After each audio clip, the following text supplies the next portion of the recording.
Punch now. Punch now. Punch now. Yes. Keep going.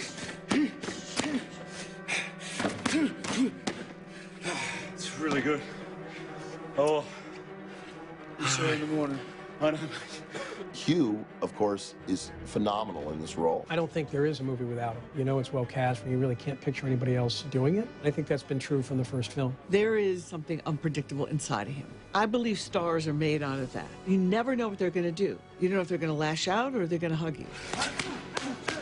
And that's what keeps you watching them. Hugh is Mr. Charisma. He's so charismatic. You are immediately drawn into him. I think the challenge for us and for Hugh has been to give him material that can challenge him. And he gives it so much humanity, which I think is really important for this gruff kind of character who doesn't know how to adapt to normal life and relate to people. And then there's these moments that Hugh, as an actor, brings to Logan where he becomes much more gentle or kind, or he has sweeter, more vulnerable moments. Thank you.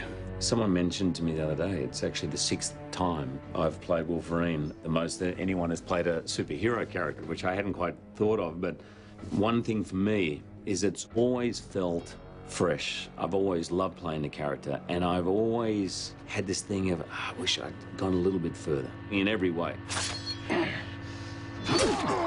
In a very believable way, he embodies a certain sort of primal rage that you can just see brimming underneath. And I think other actors might have had a more difficult time playing that. We all know what it's like to go completely ballistic. I think a hard thing to play is a sense of menace and a sense of danger right underneath the surface, but this idea that someone could snap at any moment and mean the end of everyone around them. Uh-oh. And I think Logan resonates with so many people in a way not totally unlike the great monsters of the movies past, like a Dracula or a werewolf, that he's not someone who sought out what he is. He's someone who didn't have a choice in becoming a hero and is now stuck with this.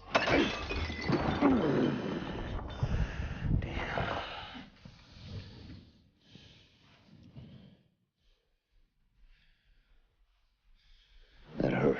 Logan is definitely a Ronin. He's someone who is a great warrior. He has lost purpose. Those people who were helping him or guiding him in some way are gone. He sees himself as a threat to himself and to everybody, and it's a dangerous place for someone as powerful as Wolverine. Hugh has long wanted to do this and wanted to do it because of the invitation of what it invited him to do as an actor, the kind of scenes he would get to play. The script, in this case, gave me an opportunity emotionally, definitely, to go further than I've been. We decided to go for it, feel there was danger. There had been a feeling that Wolverine was increasingly invincible, that there was this weird arms race of how you can actually hurt him. In this movie, we've really gone back to the truth of who he is. Yes, he can heal. Yes, he's strong. And yes, he has rage, but he is vulnerable. He has a breaking point. He can be defeated. You see him more vulnerable, more at risk, and more of a monster in a way than you've ever seen him before.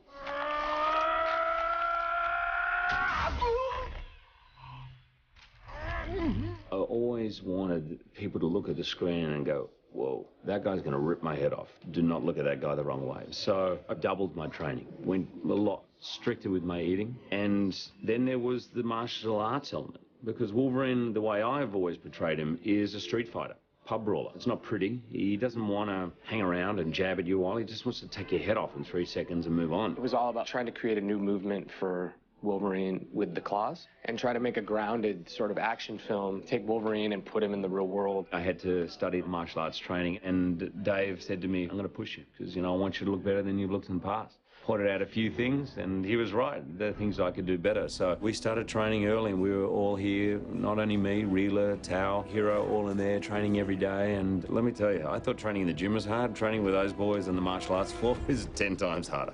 I was so excited when I read the script, the famous crows versus samurai sword. And then we had a great rehearsal together, and I really enjoyed during the shooting, the fighting. And he's a great fighter, too. Moving around, he ducks his head, uppercut, left, right hand. My team had set up sort of a regime for him for the stunt action. He had a physical trainer that he works with who got him in great physical shape and has the aesthetic down. Anytime we'd have him on set, we would take him into the gym, and we went through the sequences, practiced the wire work. The stunt coordinators, Al Poppleton and Kyle Gardner, rehearsed him on all the stunt and wire work. And my fight choreography team with John Eusebio and John Valera put him through choreography drills 3 times, 4 times a week. Hugh is a quick study, and I've worked with a lot of big actors. He's probably the most physically talented. He learns choreography really easily. You can do long pieces of uncut action because he can pull it off. It shouldn't be like if he goes through it. Hugh's an exception to the rule. There's not much he's not willing to try. There's not much he's not willing to do. So in that essence, it's just keeping him fit and healthy, just bringing him up to speed with choreography so he doesn't walk on the set and have to learn on the day, which, to be honest, he can actually do that. It's very impressive. And that's very rare for actors. He's as good as any stuntman that we have in our company. And then what's even better is that he brings the emotional weight of the character to that action, and that's what makes it so compelling. Love it, Rocky. I didn't like it. As me, the author, watching this happen, I'm giggling like an idiot because regardless of the words they're speaking, the essence of the characters is on that screen. Cut. Great. It doesn't matter that Hugh is 6'3" and Logan isn't.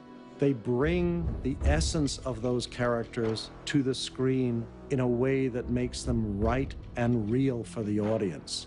For me, it's going to have my name on it forever. And so much more important than any of that is that it be good. In a world in which so many of these big movies kind of feel hollow, I think what Hugh and I as friends set out to do is to try and make a movie that's actually about something. About ideas, questions about life and right and wrong, love, redemption, why is life worth living? And those questions can be asked inside movies like this. Completely different kind of comic book film built on character.